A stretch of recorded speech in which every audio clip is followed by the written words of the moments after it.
Hello বন্ধুরা, আপনারা এই সামনে যে ফর্মটা দেখতে পাচ্ছেন এটা হচ্ছে জন্ম সার্টিফিকেট আবেদনের জন্য ফর্ম। এটা নবজাত শিশুর জন্যও কার্যকরী এবং ডিলেড বার্থ সার্টিফিকেট অর্থাৎ একটু পরে অর্থাৎ বয়স হয়ে গেলে 20, 25, 30, 40 বছর বয়স হয়ে গেলেও আপনি আবেদন করতে পারবেন এই ফর্মটা ফিল আপ করে।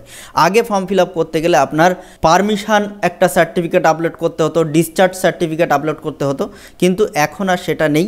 এখন দেখুন এখানে জাস্ট নিচে একটা ফর্ম নাম্বার 1 বলে এই ফর্মটা আপনার আপলোড করতে হবে। এখন 2024 সাল পরে আধার কার্ড আপনি জন্ম সার্টিফিকেট হিসেবে কোথাও ইস্যু করতে পারবেন না। আপনার জন্ম সার্টিফিকেট হিসেবে আপনার জন্ম সার্টিফিকেটই ইস্যু করতে হবে।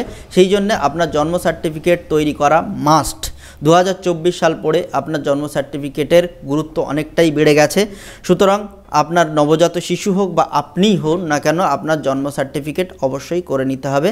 এখন না হলে বিভিন্ন জায়গায় আপনি সমস্যায় পড়তে পারেন। এটা 2024 সালের নতুন নিয়ম। সুতরাং আপনার জন্ম সার্টিফিকেট আপনি অনলাইনে আবেদন করে দিন, খুব তাড়াতাড়ি আপনার জন্ম সার্টিফিকেট ইস্যু হয়ে যাবে। তো অনলাইনের মাধ্যমে আপনি কিভাবে অ্যাপ্লাই করবেন, এই ফর্ম নাম্বার 1 কিভাবে আবেদন করবেন, ফর্ম নাম্বার 1টা পাবেনই বা কোথায়, সমস্তটাই দেখাবো এই ভিডিওর মাধ্যমে। এবং এই ফরম্যাটটা কিভাবে আবেদন করবেন সমস্তটাই দেখাবো একদম প্রথম থেকে শেষ পর্যন্ত। আপনাদের আর কোনো সমস্যায় পড়তে হবে না, ডিটেল খুঁটিনাটি ধরে আমি বোঝানোর চেষ্টা করব। সুতরাং স্কিপ না করে সম্পূর্ণ ভিডিওটা দেখবেন। আরও একটা ইম্পর্টেন্ট জিনিস, এই ফর্ম অ্যাপ্লাই করতে গেলে আপনাদের কোনো চার্জ কাটবে না, একদম ফ্রি অফ কস্ট হয়ে যাবে। একটু টাইম দিতে হবে, ওয়েট করলে আপনার অনলাইন থেকে আপনি ডাউনলোড করে নিতে পারবেন। সুতরাং স্কিপ না করে সম্পূর্ণ ভিডিওটা দেখবেন, ক্লিয়ার বুঝতে পারবেন। আর ভিডিও ভালো লাগলে একটা লাইক করবেন। তো চলুন শুরু করা যাক আজকের ভিডিও। প্রথমে আপনারা চলে আসবেন মোবাইল অথবা কম্পিউটারের ব্রাউজার ওপেন করে নেবেন। নেওয়ার পরে সেই ব্রাউজারে আপনি লিখবেন জন্ম মৃত্যু লিখে সার্চ করবেন। জন্ম মৃত্যু লিখে সার্চ করলেই প্রথমেই এগিয়ে বাংলা বলে একটা লেখা চলে আসবে, তার নিচে জন্মমৃত্যু.wb.gov ওয়েবসাইট থাকবে। এই অফিসিয়াল ওয়েবসাইটে আপনারা চলে আসবেন। আপনাদের সুবিধার্থে আমি অফিসিয়াল ওয়েবসাইটের লিঙ্ক আমি ডেসক্রিপশন বক্সে দিয়ে রাখবো, সেখান থেকে ক্লিক করে আপনারা ঢুকে আসতে পারেন। এরকম ইন্টারফেস পাবেন। আপনারা যারা মোবাইল থেকে করছেন তারা উপরে ডান দিকে যে 3 ডট আছে ব্রাউজারে, সেখান থেকে ডেস্কটপ সাইট অন করে নেবেন, সেম টু সেম ইন্টারফেস পাবেন। তো এরকম ইন্টারফেস চলে এলো। আসার পরে এখানে সিটিজেন সার্ভিস যে অপশানটা আছে এই অপশানে চলে আসবেন। বার্থ সার্টিফিকেট, এই বার্থ ডেথ এর মধ্যে উপরে আপনি এই বার্থ সার্টিফিকেট আপনি চলে আসবেন।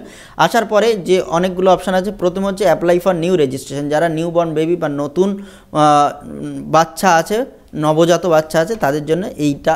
আর যাদের ডিলেড বার্থ সার্টিফিকেট অর্থাৎ একটু বয়স হয়ে গেছে তাদের জন্য দুটো ফরম্যাট একই, আপনারা যে কোনো অপশানে চলে যেতে পারেন। ডিলেড বার্থ সার্টিফিকেটে আপনারা ক্লিক করবেন, করলেই আপনার মোবাইল নাম্বারটা এখানে জানতে চাইবে। মোবাইল নাম্বার দিয়ে গেট ওটিপিতে ক্লিক করবেন, একটা ওটিপি দেওয়ার জায়গা চলে আসবে, সেখানে ওটিপি দিয়ে সাবমিট করবেন, করলেই আপনার ফর্মটা খুলে আসবে। তো দেখুন ফর্মটা আমি ওটিপি দিয়ে সাবমিট করার পরেই ফর্মটা খুলে এলো। প্রথমে রিপোর্টিং ডেট, যে তারিখে আবেদন করছে সেই তারিখটা চলে আসবে, তারপরে আপনার মোবাইল নাম্বারটা চলে আসবে। তারপরে দেখুন legal information, date of birth, যে বাচ্চার ডেট অফ বার্থ দিতে হবে বা আপনার যার জন্ম সার্টিফিকেট আবেদন করছেন তার ডেট অফ বার্থ দিতে হবে, তার জেন্ডার, তার first name, middle name, last name.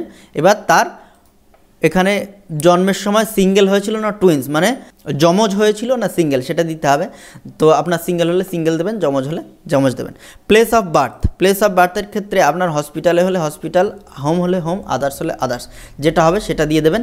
দেওয়ার পরে আপনার ডিস্ট্রিক্ট, জেলা আর রুরাল না ব্লক না কি সেটা দিতে হবে। দেওয়ার পরে ব্লক দিতে হবে, পঞ্চায়েত, ভিলেজ, পিনকোড দিয়ে দেবেন। দেওয়ার পরে এখানে ফাদার্স ইনফরমেশনটা এখানে দিয়ে দেবেন। Father's name, father's middle name, last name, ফাদার্সের ইমেল আইডি যদি থাকে দেবেন, না থাকে দেবেন না। মোবাইল নাম্বার থাকে দেবেন, না থাকে দেবেন না। আইডি প্রুফ হিসেবে এখানে সিলেক্ট করবেন, যে আইডি প্রুফটা সিলেক্ট করবেন, আধার কার্ড, এবিক নাম্বার, খাদ্যসাথী, সেই আইডিটা এখানে, আইডি নাম্বারটা এখানে লিখে দেবেন।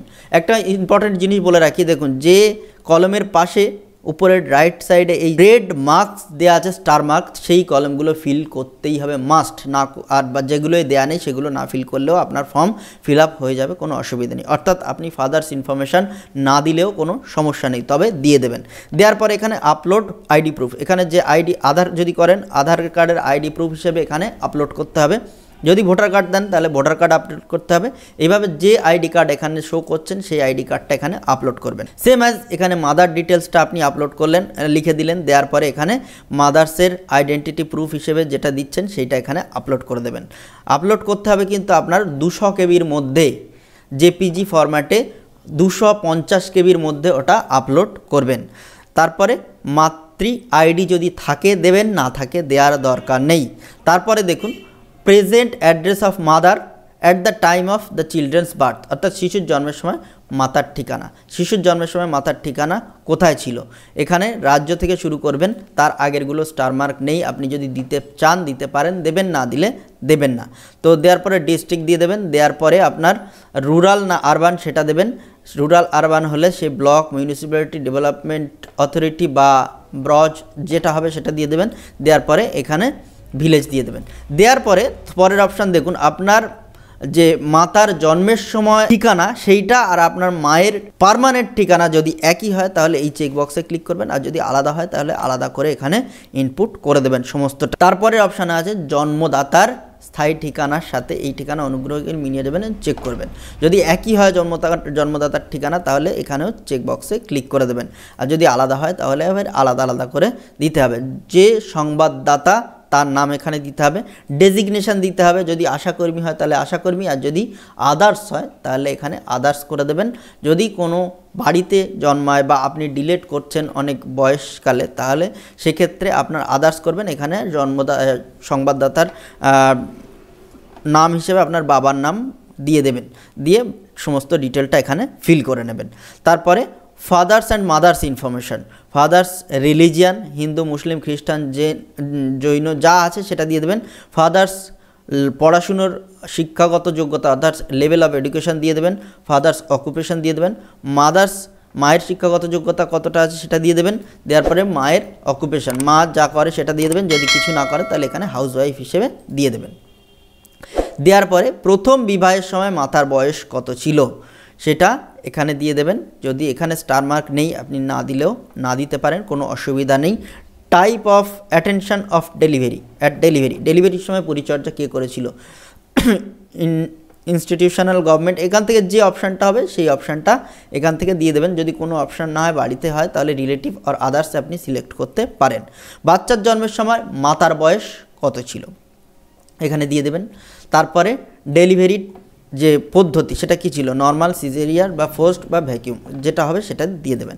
দেওয়ার পরে এই সন্তান সহ মাতার জীবিত প্রসূত সন্তান সংখ্যা অর্থাৎ মায়ের আপনারা কয় ভাই বোন সেটাই এখানে লিখে দেবেন। তারপরে জন্মের সময় বাচ্চার ওজন কত ছিল সেটা দিয়ে দেবেন এখান থেকে। এবার গর্ভে স্থিতিকাল সপ্তাহে দিতে হবে, অর্থাৎ কত বছর বয়সে মানে মায়ের গর্ভে ছিল বাচ্চাটা সপ্তাহে দিয়ে দেবেন, 35 সপ্তাহ কি 36 সপ্তাহ কি 34 সপ্তাহ এরকম একটা দিয়ে দেবেন। দেওয়ার পরে এখানে রিমার্কে যা হোক একটা কিছু লিখে দেবেন। দেওয়ার পরে এখানে ফর্ম নাম্বার 1টা আপলোড করতে হবে। তো এবারে আপনি ফর্ম নাম্বার 1টা পাবেন কোথায়, তার জন্য আপনার জন্ম মৃত্যুর অফিসিয়াল ওয়েবসাইটে আবার চলে আসতে হবে। আসার পরে দেখুন এখানে একটা অপশান আছে, সেটা এই যে সিটিজেন সার্ভিসের আন্ডারে আমরা যে বার্থ সার্টিফিকেট অ্যাপ্লাই করছিলাম একদম নিচে দেখুন ফর্মসের আন্ডারে ফর্ম নাম্বার 1, এই ফর্ম নাম্বার 1টা আপনারা এখান থেকে ক্লিক করে ডাউনলোড করে নেবেন। ফর্ম নাম্বার 1টার ফরম্যাট এরকম হবে। তো আমি এখানে দুটো ফরম্যাট আছে, একটা ইংরাজিতে একটা বাংলাতে, আমি বাংলাটা আপনাদের দেখাই কিভাবে আবেদন করবেন, এইটা ফিল আপ করবেন। দেখুন ফর্ম নাম্বার 1-এ এখানে জন্ম তারিখ অর্থাৎ যার জন্ম সার্টিফিকেট আবেদন করছেন তার জন্ম তারিখ এখানে দিয়ে দেবেন, তার লিঙ্গ দিয়ে দেবেন, শিশুর নাম দিয়ে দেবেন, শিশুর পিতার নাম, পিতার আধার কার্ড, পিতার ফোন নাম্বার, মাতার আধার কার্ড, মাতার ফোন নাম্বার, মানে ওখানে যা ফর্ম ফিল আপ করেছিলেন সেম টু সেম এখানে ফর্ম ফিল আপ করতে হবে। করার পরে একটু দেখে নেবেন আপনারা ডাউনলোড করে, এটা সুন্দরভাবে একই জিনিস এখানেও লিখতে হবে। লেখার পরে আপনার এই যে নিচে আছে নিবন্ধকার বা উপনিবন্ধকার বা অর্থাৎ রেজিস্ট্রার, আপনার পঞ্চায়েতের যে রেজিস্ট্রার আছে বা আপনার বিডিও অফিসের যে রেজিস্ট্রার আছে, এই যে সিগনেচার অফ রেজিস্ট্রার, এখানে তার সিগনেচার লাগবে।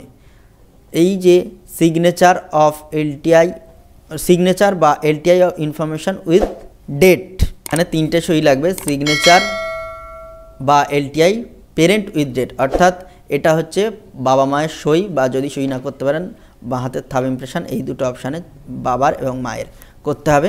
করার পরে এই যে এই date, birth registration number, date of registration, এই দুটো ওই যে রেজিস্ট্রার আছে উনি ফিল আপ করে দেবেন, দিয়ে এখানে সিগনেচার করে দেবেন। দিলে এই ফর্মটা আপনি এখানে এসে আপলোড করে দেবেন, এখানে সেটাও 250 কেবির মধ্যে জেপিজি ফরম্যাটে আপলোড করে দেবেন। আপলোড করার পরে সাবমিট বাটনে ক্লিক করবেন, জাস্ট সাবমিট বাটনে ক্লিক করবেন, আর কিচ্ছু করার দরকার নেই। সাবমিট বাটনে ক্লিক করলেই আপনার একটা অ্যাকনলেজমেন্ট নাম্বার দিয়ে দেবে। দেখুন সাবমিট করলেই আপনার এখানে এরকম মেসেজ চলে আসবে, সাকসেসফুল অ্যাকনলেজমেন্ট নাম্বার ইজ এত, এবং এই অ্যাকনলেজমেন্ট নাম্বারটা এখানে দিয়ে দেবে। তো এই অ্যাকনলেজমেন্ট নাম্বারটা আপনি গুছিয়ে রেখে দেবেন। দেওয়ার পরে আপনার কিছুদিন যাবে, 1-1.5 মাস টাইম লাগবে, আর একটু বেশিও লাগতে পারে, 3-4 মাস টাইমও লাগতে পারে। 3-4 মাস পরে আপনি 1-1.5 মাস পর থেকেই চেক করা শুরু করে দেবেন। আপনার অফিসিয়াল ওয়েবসাইটে চলে আসবেন। আসার পরে এখানে দেখুন এই বার্থের অপশানে আছে এই ট্র্যাক অ্যাপ্লিকেশান। এই ট্র্যাক অ্যাপ্লিকেশানে গিয়ে আপনার ওই অ্যাপ্লিকেশান নাম্বারটা এখানে দিয়ে দেবেন এবং ডেট অফ বার্থটা এখানে দিয়ে দেবেন। দিয়ে সাবমিট করলেই আপনার এখানে সার্টিফিকেট ইস্যু হয়েছে কি না, যদি হয়ে থাকে আপনি পিডিএফে ডাউনলোড করে নিতে পারবেন, আর যদি না হয়ে থাকে এখানে কতদূর স্টেপে, কোন স্টেপে গিয়ে আটকে আছে সেটাও দেখাবে। এই ছিল জন্ম সার্টিফিকেটের আবেদন করার সম্পূর্ণ পদ্ধতি। আবার পরবর্তীকালে কোনো যদি পদ্ধতিতে চেঞ্জ হয় আমি আপনাদের সামনে আবার ভিডিও নিয়ে চলে আসবো। এখন অ্যাট প্রেজেন্ট এই পদ্ধতিটাই চলছে, কারণ এই পদ্ধতিতে অনেক পরিবর্তন আসছে। আগে অন্যরকম ছিল, এখন অন্যরকম হয়েছে, আবার পরবর্তীতে অন্যরকম হতে পারে। তো অ্যাট প্রেজেন্ট এরকম চলছে, আপনারা বাড়ি বসেই আপনার মোবাইল থেকে আবেদন করে নিন, এখন সহজ পদ্ধতি চলছে। এই ছিল ছোট্ট একটা আপডেট। তো যাদের ভালো লেগেছে, ইনফরমেটিভ বলে মনে হয়েছে, যাদের একটু উপকারে আসছে, তারা অবশ্যই ভিডিওটা লাইক করুন, কমেন্ট করুন এবং বন্ধুদের কাছে প্রচুর শেয়ার করুন। আর যারা আমার ভিডিওতে প্রথম বা চ্যানেলে প্রথম, তারা অবশ্যই চ্যানেলটা সাবস্ক্রাইব করুন এবং পাশে থাকা বেল আইকনটি ক্লিক করে অল করতে ভুলবেন না, যাতে আমার এরকম আপডেট, এরকম গুরুত্বপূর্ণ আপডেট সবার আগে আপনার পেজে চলে আসে। তো দেখা হচ্ছে আগামী ভিডিওতে। টাটা।